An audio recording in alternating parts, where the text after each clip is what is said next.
तो दोस्तों आज हम लोग पढ़ने वाले हैं क्लास 9th के फिजिक्स का सबसे पहला चैप्टर जिसका नाम है गति यानी कि मोशन। तो चलिए इस चैप्टर को पढ़ना स्टार्ट करते हैं।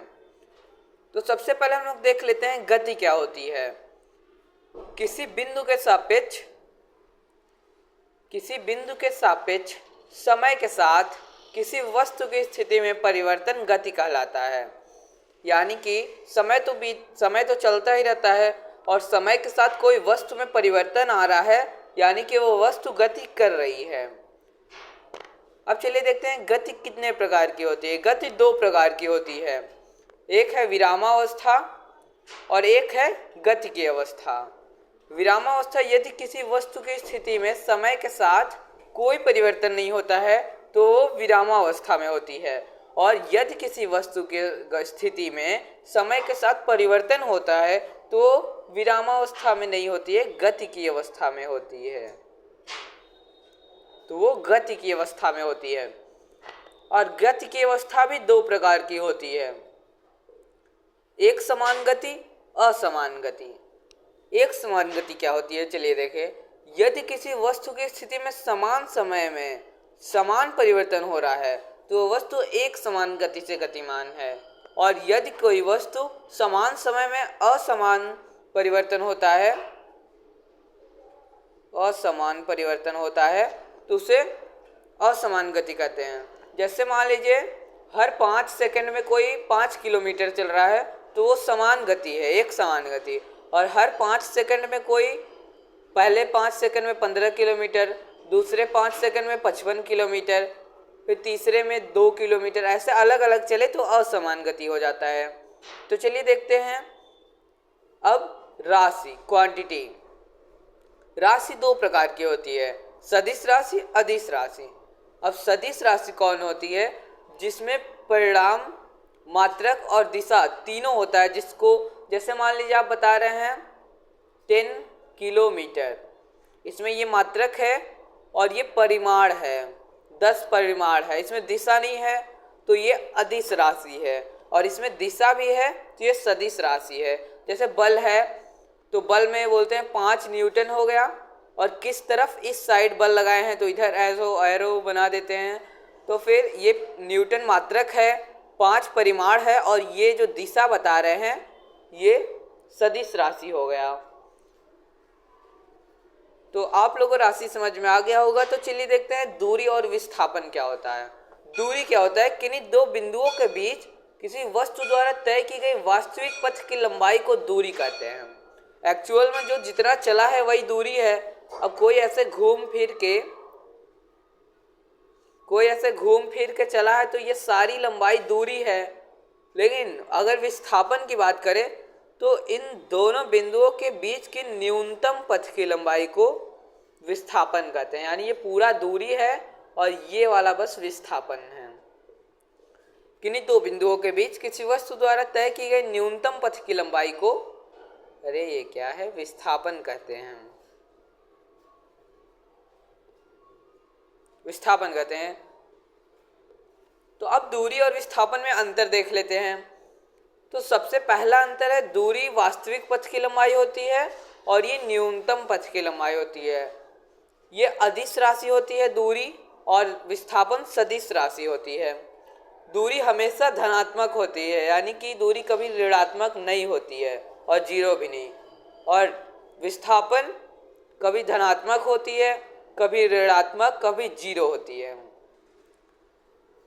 दूरी का मात्रक मीटर होता है और विस्थापन का मात्रक भी मीटर ही होता है। दूरी विस्थापन से बड़ी हो सकती है और बराबर हो सकती है, लेकिन विस्थापन दूरी से बड़ा नहीं हो सकता। विस्थापन दूरी से छोटा होता है और बराबर हो सकता है।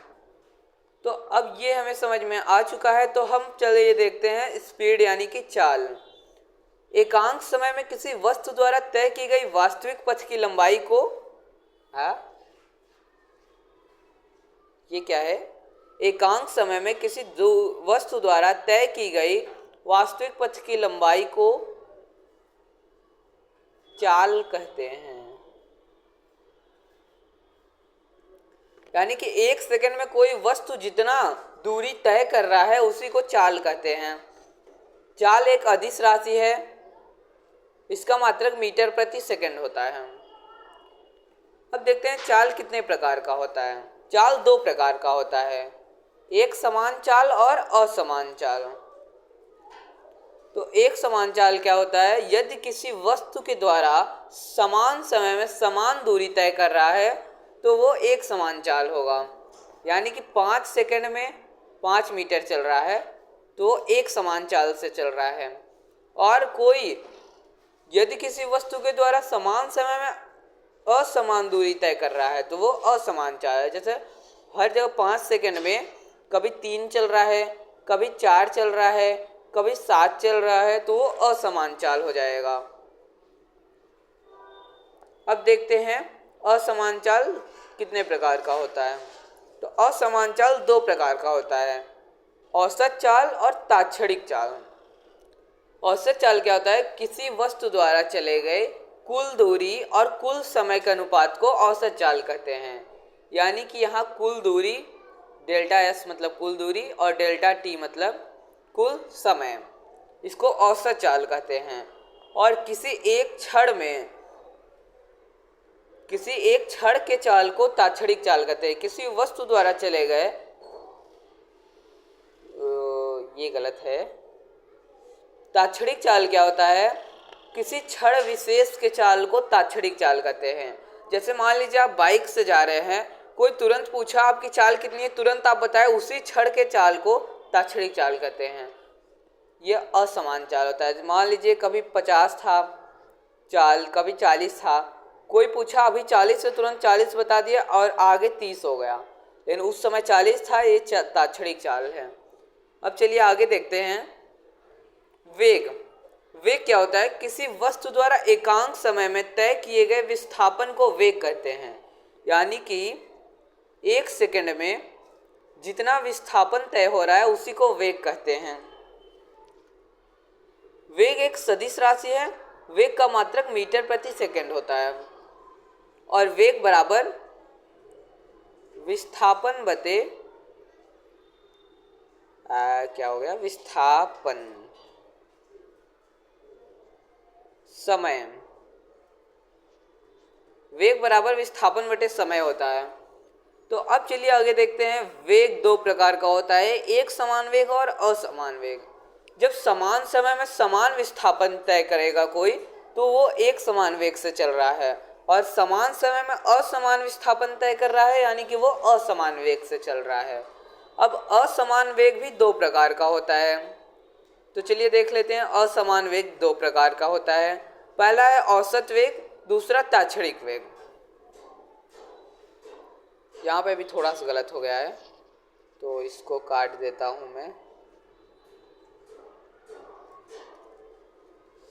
औसत वेग क्या होता है? किसी वस्तु द्वारा चले गए कुल विस्थापन और कुल समय के अनुपात को औसत वेग कहते हैं। यानी कि कुल विस्थापन बटे कुल समय को औसत वेग कहते हैं। और ताक्षणिक चाल किसी एक क्षण में जिसका वेग जो है पार्टिकुलर क्षण में मतलब पार्टिकुलर टाइम में उसका वेग कितना है उसी को ताक्षणिक वेग कहते हैं। आज तो बहुत सारी गलतियां हो गई हैं। ताक्षणिक वेग उसी को कहते हैं। अब चलिए देखते हैं। अब देखते हैं त्वरण। एकांक समय में होने वाले वेग में परिवर्तन को त्वरण कहते हैं। यानी कि मान लीजिए आपका भी वेग है 50 मीटर प्रति सेकंड और आपका अगले ही सेकंड में इसका हो गया वेग 60, तो आपके 10 मीटर प्रति सेकंड का वो आया परिवर्तन हुआ, तो यही आपका त्वरण है, 10 मीटर प्रति सेकंड स्क्वायर। त्वरण का मात्रक होता है मीटर प्रति सेकंड स्क्वायर। तो अब देखते हैं एक समान त्वरण क्या होता है। समान समय में समान परिवर्तन होगा तो एक समान त्वरण होगा, और समान समय में असमान वेग में परिवर्तन होगा तो असमान त्वरण होगा। मतलब मान लीजिए आप बाइक से जा रहे हैं, आपका वेग हर सेकंड में 5-5 बढ़ रहा है, 5-5 मीटर प्रति सेकंड स्क्वायर। तो ये आपका एक समान त्वरण है। और अगर आपका त्वरण कभी 5 मीटर प्रति सेकंड स्क्वायर बढ़ रहा है, कभी 10, कभी 12, कभी 17, कभी 2, कभी 3, तो वो असमान त्वरण होगा। तो अब हमारा चैप्टर का परिभाषा वाला पार्ट खत्म हो चुका है। अब ग्राफ में आते हैं। तो ग्राफ के लिए मैं एक पर्टिकुलर वीडियो बनाऊंगा, उस पर ग्राफ का पूरा डिटेल्स होगा। तो आप लोग चाहते हैं मैं वीडियो बनाऊं तो कमेंट में ज़रूर बताइएगा। इसमें हमें 2 ग्राफ पढ़ना है, एसटी ग्राफ और वीटी ग्राफ, फिर ये चैप्टर पूरी तरह से ख़त्म हो जाएगा। तो आज की वीडियो में इतना ही, चलते हैं, बाय बाय, थैंक यू, जय हिंद, जय भारत।